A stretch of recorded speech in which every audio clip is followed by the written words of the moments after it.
নমস্কার, আমি ডক্টর সপ্তর্ষি Haldar, Greenland nursing হোমের কনসালটেন্ট ডক্টর। আজকে আমি আপনাদের কাছে একটা টপিক নিয়ে আলোচনা করবো, সেটা হচ্ছে অজ্ঞান হয়ে।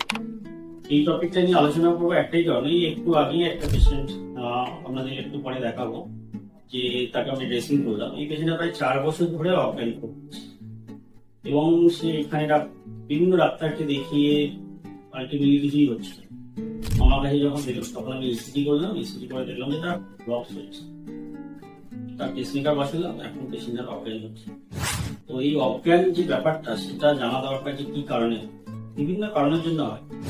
একটা হচ্ছে যেমন বিভিন্ন ব্রেনে যদি ব্লাড কম যায়, তো ব্রেন স্ট্রোক সেই কারণের জন্য একটা হতে পারে, অথবা হার্টের কারণে। আরো বিভিন্ন কারণ আছে, এই দুটো কারণ হচ্ছে মেন।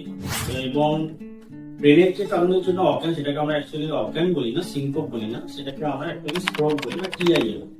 সেটা পুরোপুরি ট্রিটমেন্ট আলাদা এবং সেটা সিমটম আলাদা। তো যদি এবং হার্টের যে অজ্ঞানটা হয়, সেটা পুরোপুরি আলাদা ম্যানিফেস্ট।